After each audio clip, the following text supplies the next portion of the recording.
A entrega do Largo dos Açorianos é adiada novamente. A expectativa do comércio para essa Páscoa está otimista para o mercado gaúcho. Alunos e professores fazem bloqueio contra a paralisação de verbas nas universidades públicas. Um projeto de lei para diminuir o lixo plástico deve afetar comerciantes. O Jornal O Centro começa agora com as informações da sua região.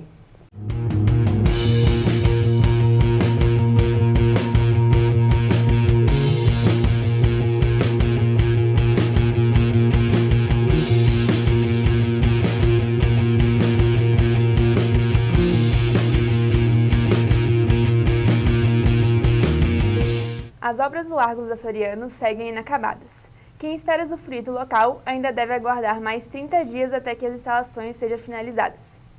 Mais de 2 anos após o prazo inicial estipulado para a obra, ainda levará um mês até a entrega do Largo dos Açorianos. De acordo com a Secretaria Municipal de Meio Ambiente e Sustentabilidade, o atraso se deve ao enchimento dos espelhos d'água e à limpeza de todo o entorno. A revitalização do Largo dos Açorianos teve seu projeto iniciado em 2015, com previsão de entrega para maio de 2017.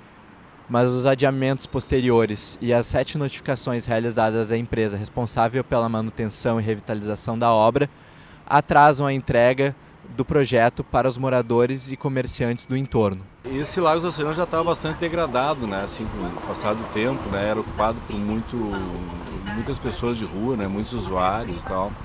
Isso aí estava bastante chato porque as pessoas já não estavam mais utilizando o espaço, né? E eu acho que era uma obra bem necessária, né, ser feita, né? Só espero que agora que estão revitalizando, que modificaram tudo e ficou bem bacana, né? Dá pra ver agora que tiraram os tapumes, né? Eu espero que a prefeitura coloque uma guarda municipal, né, para tomar conta, para deixar para a população viver aqui, né? Em 2016, as obras começaram atrasadas, pois a empresa encontrou fiações e redes de responsabilidade do Departamento Municipal de Água e Esgotos, o DEMAI, e da Companhia Estadual de Energia Elétrica, CE. Em meados de 2017, a estimativa feita para entrega em fevereiro do ano passado foi extrapolada por mais 6 meses.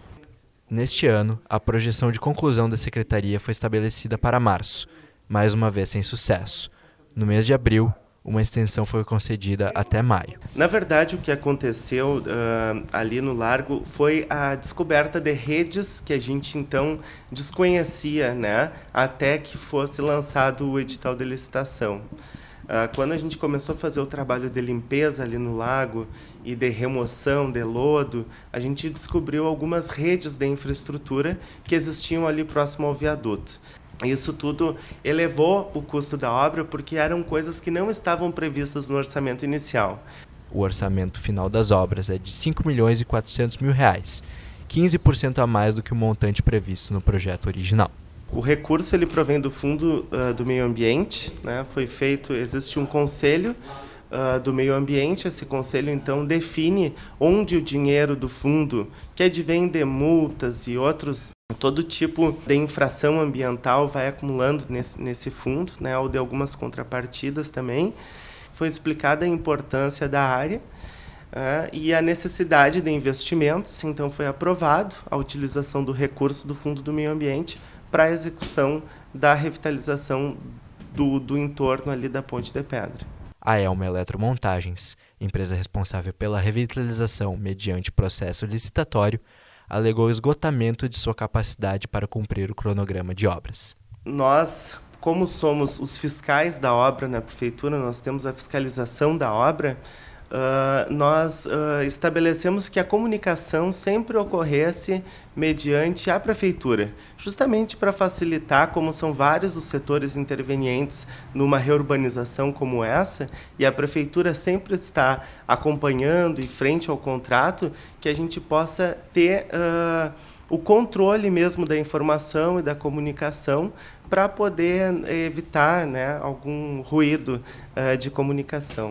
A gente espera, com essa revitalização, proporcionar uma melhora significativa nesse espaço, né, que a gente consiga entregar agora às pessoas um espaço melhor, qualificado e garantir um espaço público de qualidade à população porto-alegrense. Em torno do Largo dos Açorianos, quando você faz essa passagem pelo largo, tem algo que te incomoda com as obras ainda não concluídas? Na verdade, existe uma expectativa, né, em torno desse ponto que é uma referência aqui na cidade, né? E em função dos adiamentos, assim, a gente fica esperando que as obras sejam concluídas o mais breve possível. Na verdade, eu acho que a maioria das pessoas espera, né, para que seja concluída e que possa aproveitar e usufruir do espaço. 2 em cada 3 prédios de Porto Alegre não têm marquises regularizadas. De acordo com informações da Prefeitura, 2 em cada 3 imóveis se mantêm irregulares na capital gaúcha. Ano passado, publicou-se um edital para agilizar a regularização dos prédios, mas isso não surtiu efeito. Em nota, a Secretaria Municipal do Meio Ambiente e da Sustentabilidade disse que hoje apenas 36% dos edifícios com marquises e sacadas têm um laudo de estabilidade estrutural vigente. A falta de manutenção adequada pode causar acidentes e gerar risco de queda dessas estruturas. Qualquer sinal de problema na estrutura dos prédios, o cidadão pode denunciar pelo telefone 156. A renovação da frota de ônibus de Porto Alegre teve o prazo prorrogado por mais 3 anos.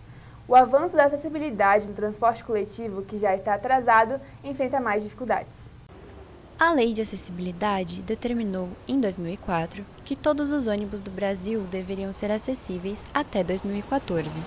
Desde 2009, os ônibus saem de fábrica com as adaptações necessárias para que todas as pessoas consigam utilizar o serviço.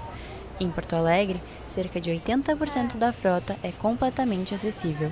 Eu acho que deveria ter mais, porque a quantidade de pessoas com deficiência que utilizam está cada vez maior. A espera por um ônibus adaptado demora, em média, até 40 minutos.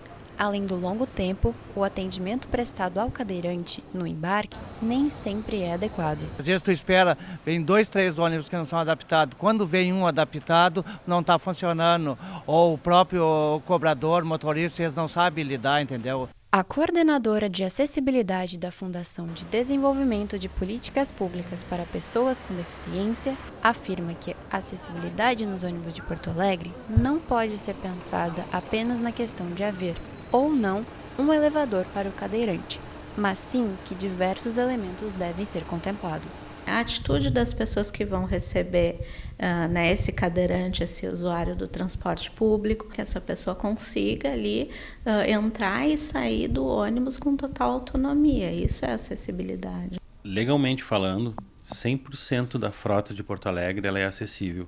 Os veículos que não são construídos com elevador, ou seja, os veículos anteriores a 2009, eles não podem ser alterados, não pode se colocar um elevador. Segundo o Tumeleiro, a longa espera dos cadeirantes pelos ônibus adaptados vai ser solucionada quando houver elevadores em toda a frota. Ainda garante que os motoristas e cobradores passam por uma preparação obrigatória para atender pessoas com deficiência. No ano passado, foi sancionada uma lei que aumentou a vida útil dos ônibus articulados ou movidos a combustíveis alternativos de 10 para 15 anos. O decreto de regulamentação dessa lei, publicado neste ano, determinou que a validade dos ônibus comuns também seja estendida para 14 anos. Essas decisões atrasam a renovação da frota dos ônibus prevista para 2019. Perdemos bastante, porque se a gente for pensar na nossa frota de 12 anos atrás, que várias coisas com relação principalmente à acessibilidade não eram empregadas na íntegra, a gente tem aí um percentual de veículos que não atendem às normas circulando em Porto Alegre. Uma solução parcial para o problema é a implantação de GPS nos ônibus de Porto Alegre, um projeto da Prefeitura que deve estar disponível em setembro deste ano. O serviço vai disponibilizar um aplicativo de celular que informa os horários dos ônibus em tempo real. A proposta deve facilitar o uso do transporte público, inclusive para pessoas com deficiência. O aplicativo de acesso do GPS vai ser acessível e deve avisar aos usuários se o ônibus é adaptado ou não. O Ministério Público do Rio Grande do Sul está investigando cerca de 100 taxistas suspeitos de apresentar exames toxicológicos falsos, indicando que não são usuários de drogas. A suspeita de fraude foi identificada pela Prefeitura, que passou a exigir os laudos desde 2018. Na maioria dos casos, os motoristas investigados usavam informações de exames de taxistas que deram negativo. e adulteravam o documento entregue à Prefeitura. A investigação começou após denúncias de que exames estavam sendo comercializados em pontos de táxi pela cidade. Em Porto Alegre, todos que desejam se proteger da gripe já podem buscar a vacinação nos postos de saúde. As vacinas contra a gripe estão abertas para a população em geral da capital. A Secretaria Municipal de Saúde concentra em 14 unidades, incluindo o posto Modelo, na esquina das avenidas João Pessoa e Jerônimo de Ornelas, pouco mais de 80 mil doses remanescentes entre as 615 mil que foram distribuídas em Porto Alegre pelo Ministério da Saúde. A campanha de imunização foi aberta a todos os interessados por orientação do Ministério, após o encerramento do período dedicado aos grupos prioritários. Quem faz parte do público de risco, como crianças, gestantes e idosos, ainda pode se vacinar até o fim do estoque. Pessoas com doenças crônicas devem apresentar prescrição médica com motivo de indicação da vacina. Já as demais necessitam da carteira de vacinação e documento oficial com foto para realizar a imunização. Segundo a Secretaria, a campanha para os grupos prioritários no município alcançou pouco mais de 470 mil pessoas, 77% da meta originalmente estabelecida.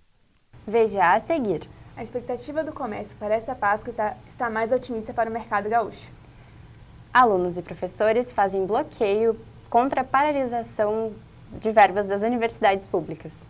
Já voltamos.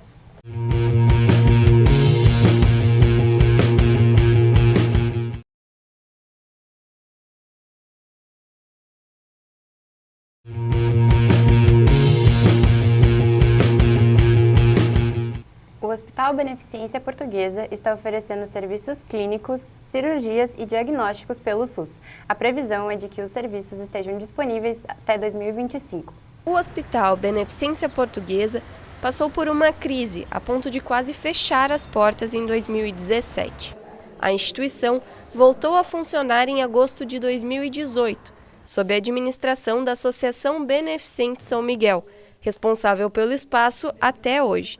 Os novos gestores tiveram que arcar com uma dívida de cerca de 9 milhões de reais da gestão anterior. E, na realidade, o Beneficência Portuguesa era um hospital que atendia antes os 2 convênios. Ele gerou um passivo de SUS, né, de procedimentos que a gente não se comprovou ter sido feitos. É possível que tenha sido feitos. Contudo, quando nós reassumimos a operação, nós tínhamos esse passivo com a Prefeitura que nós contratualizamos e estamos pagando, que é uma dívida aproximadamente de 9 milhões corrigidos, né, esse valor foi corrigido, e que nós estamos pagando mensalmente com prestação de serviços em determinados procedimentos. Através de nota, a Secretaria Municipal de Saúde de Porto Alegre informou que a prestação de serviços pelo SUS é uma forma de abatimento da dívida que a instituição tem com o município. Mensalmente, o contrato feito em 7 de fevereiro de 2019 prevê que seja abatido o valor máximo de R$ 128 mil da dívida em forma de serviços ambulatoriais. Mas a população ainda não sabe exatamente sobre os serviços gratuitos que o Hospital Beneficência pode oferecer. Você já consultou no Hospital Beneficência Portuguesa? Não. E você sabia que eles oferecem serviços pelo SUS? Não sabia. Eu conheço o hospital, mas nunca consultei. E você sabia que eles estão oferecendo serviços pelo SUS? Sim, a nova empresa que ficou com a administração trabalha com o SUS, mas eu acho que ele não está sendo muito procurado. O senhor já usou algum serviço do Hospital Beneficência? Não, nunca usei. E o senhor sabia que eles oferecem serviços pelo SUS? Também não sabia não. Os serviços do acordo estão sendo prestados desde março no Beneficência Portuguesa.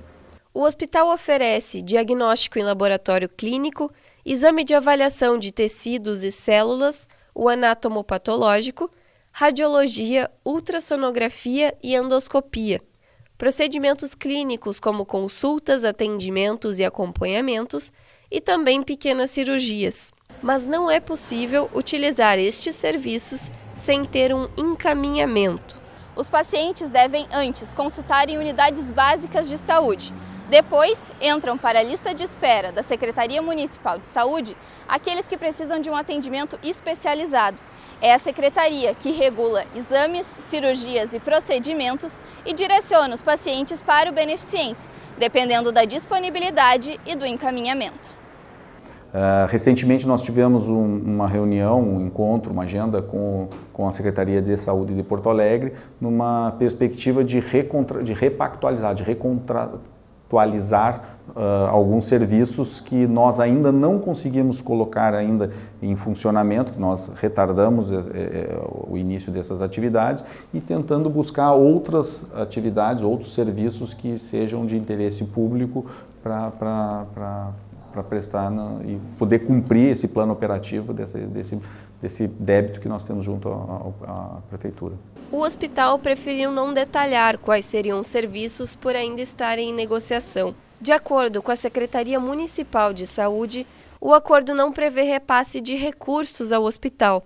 O Beneficência Portuguesa oferece os procedimentos das 8 da manhã às 8 da noite. Segundo a instituição, os serviços ficarão disponíveis até que a dívida seja paga. A previsão é 2025, pelos valores indicados no contrato. Lideranças de entidades econômicas, políticas, culturais, da saúde, do judiciário e de universidades como a Universidade Federal do Rio Grande do Sul e a PUC do Rio Grande do Sul se reuniram nesta segunda-feira na Secretaria Municipal de Desenvolvimento Econômico para debater sobre maneiras de modernizar a gestão pública da cidade. A ação faz parte do programa Pacto Alegre, que busca tornar a capital uma referência em inovação. Entre as ideias mais apoiadas está a da Cidade Transparente, iniciativa que daria maior acesso aos cidadãos sobre os dados do governo e estimularia a participação cidadã nas ações da cidade. Nessa Páscoa, a movimentação financeira está diferente. Os ovos alternativos tiveram um aumento significativo de 20%. Os produtos de chocolate tradicional continuam com espaço no mercado gaúcho. Praticamente todos os ovos de Páscoa levam leite na composição. Antigamente, quem não consumia produtos de origem animal poderia ficar sem opção. Segundo o Ibope, 14% dos brasileiros se consideram vegetarianos. Dentro dessa porcentagem, participam também diabéticos, intolerantes à lactose e aqueles que buscam um estilo de vida mais saudável. Hoje não tá difícil de achar, né? O valor sai bem parecido com o normal até. De acordo com uma pesquisa encomendada pela Associação Gaúcha de Supermercados, 19% dos gaúchos vão comprar chocolate diet ou light para esta Páscoa. A minha expectativa é dobrar as vendas do ano passado. E, assim, dos 4 sabores de colher que eu tenho, 3 são veganos.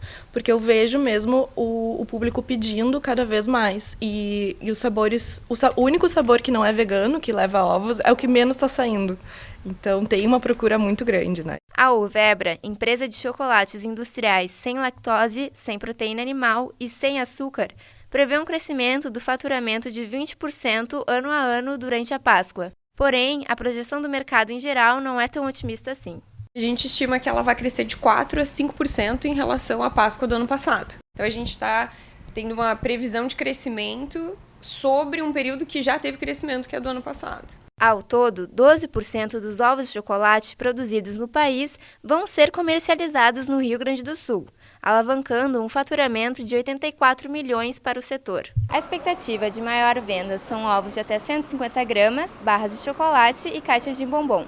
Só em bombom, a previsão é de que se comercializem 5 milhões de caixas, alcançando um faturamento de 24 milhões de reais. Para os gaúchos, o movimento é diferente. Em relação a 2018, o preço dos ovos aumentou cerca de 20%. A população sente isso no bolso. O doce está bem salgado esse ano, então... Mais caro. Já achava caro o ano passado, agora piorou. O ano passado comprei mais. Esse ano vai ser bem menos. Também o custo de vida parece que está pior do que o ano passado. Então a gente está dando uma segurada. Só assim o básico, o essencial, só para sobrinhos e afilhados e mais nada assim. Isso aí também não é tão urgente. Dá para dar uma lembrancinha e gastar um pouco menos. Apesar do preço, Giovana defende que há motivações para o consumo desses chocolates. O preço por quantidade é muito maior dos ovos do que dos outros chocolates. Só que o apelo da data é muito grande. É difícil a pessoa desassociar o ovo do presente de Páscoa. Uma opção para o cidadão que vai fazer a declaração do imposto de renda é doar 3% do imposto devido para fundos que ajudam projetos sociais envolvendo crianças e adolescentes. A Receita Federal começou hoje a receber as declarações do Imposto de Renda. A expectativa para 2019 é que 30,5 milhões de contribuintes declarem. Devem fazer a declaração todos aqueles que tenham recebido, em 2018, rendimentos tributáveis cuja soma supere R$ 28.559,70 ou rendimentos isentos, não tributáveis ou tributados na fonte, com soma superior a R$ 40 mil.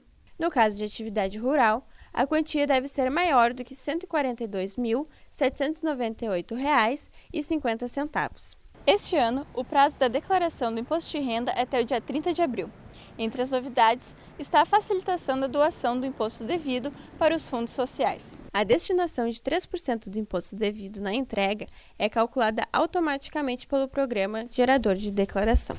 O sistema é totalmente interativo, ou seja, quando ele abre essa ficha, ele já tem um valor específico. O sistema já calculou o quanto ele poderá destinar. Se ele teve R$50 mil de imposto de renda devido, ele poderá destinar até R$1.500. E ele poderá escolher, poderá optar, vamos dizer assim, a nível Brasil, a nível de estados ou a nível de município. A partir da implantação do Conselho Municipal dos Direitos da Criança e do Adolescente, que é formado por representantes do governo e da sociedade civil, foi criado em Porto Alegre, em 1991, o Fundo Municipal dos Direitos da Criança e do Adolescente, o FUNCriança. Os recursos do fundo estão disponíveis para entidades que apresentam projetos no Conselho Municipal. Segundo Luiz Henrique, a capital gaúcha tem um potencial de R$140 milhões que poderiam ser destinados dessa forma. 3% deste imposto deixa de ir para a capital federal Brasília, né, e fica ajudando as crianças e adolescentes aqui em Porto Alegre. As entidades que querem receber o benefício devem se cadastrar no Conselho Municipal.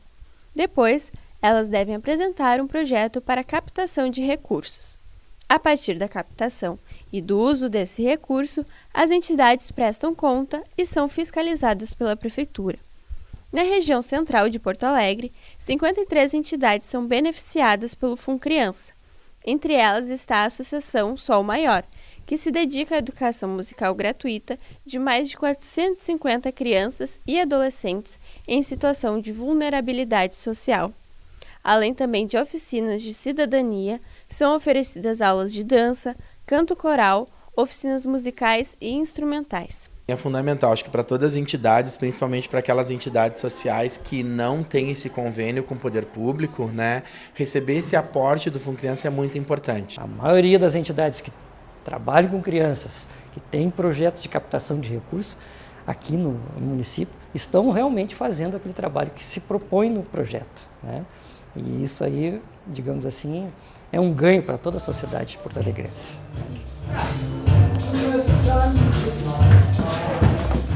Veja a seguir. Alunos e professores fazem paralisação contra bloqueio de verbas nas universidades públicas. Um projeto de lei para reduzir o lixo plástico deve afetar comerciantes. Já voltamos.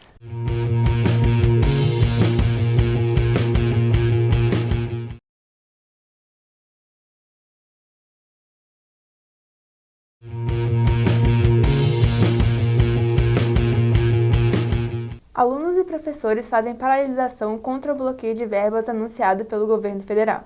Os cortes de verbas nas universidades públicas e o cancelamento de mais de 3 mil bolsas de pesquisa anunciados pelo governo federal no fim de abril desencadearam manifestações que aconteceram hoje em todo o país. Em Porto Alegre, manifestantes se reuniram na Esquina Democrática, no centro da cidade, para um protesto marcado para 6 horas da tarde. De acordo com a Brigada Militar, por volta das 4h30 da tarde, 5 mil pessoas participavam do ato. Conforme os organizadores, eram 20 mil apoiadores. A URGS manteve paralisação parcial, enquanto a PUC do Rio Grande do Sul, Unicinos e Uniriter informaram que as aulas ocorreram normalmente. Algumas escolas federais também aderiram à greve. A educação para jovens e adultos está com as matrículas abertas até segunda-feira. O prazo de inscrição para a educação de jovens e adultos termina na próxima segunda-feira, dia 8.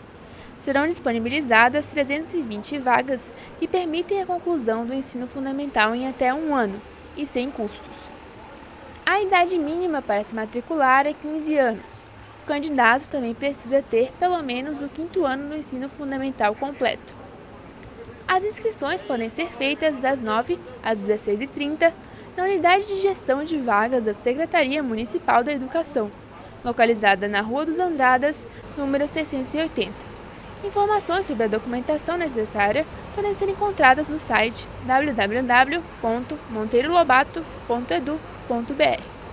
A PEC que retira a exigência de plebiscito para a privatização da CE, Sulgás e CRM foi promulgada hoje.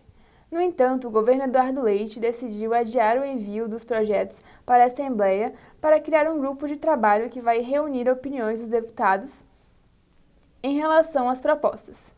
Depois de cerca de 10 dias, tempo para os parlamentares serem ouvidos, a proposta avançará. A PEC foi aprovada em primeiro turno no dia 23 de maio.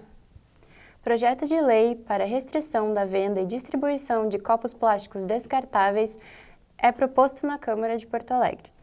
Ainda não há data prevista para a votação do projeto. Em 29 de janeiro, começou a tramitar na Câmara um projeto de lei que pretende acabar com a venda e distribuição de copos plásticos descartáveis por estabelecimentos comerciais e vendedores ambulantes de Porto Alegre. A regra não se aplica aos estabelecimentos que tenham contrato com empresas de coleta seletiva ou sejam localidades atendidas pela coleta seletiva municipal. O projeto tem como objetivo diminuir a quantidade de lixo plástico em Porto Alegre. O plástico que cai numa água, por exemplo, os bichinhos vão com menos. Eles não conseguem distinguir, às vezes, uma partícula pequenininha de um alimento e aquilo vai dar um problema muito grande no sistema digestivo do animal. Além do que, eles podem se asfixiar. E outras questões é dos bichinhos estar com o bico preso, alguma parte do corpo presa no plástico, inclusive ocorrer alguma deformação. O projeto prevê um período de 6 meses para a adaptação dos comerciantes. Quem descumprir a regra poderá pagar entre R$ 417 e R$ 5.012 de multa. Para se adaptar, os comerciantes precisarão fazer uma reavaliação de custos. Para acabar com os copos plásticos descartáveis, os comerciantes precisarão encontrar alternativas. Opções biodegradáveis podem custar 2 vezes mais que os copos convencionais. Já para fazer a higienização de copos reutilizáveis, é preciso ter estrutura e mão de obra.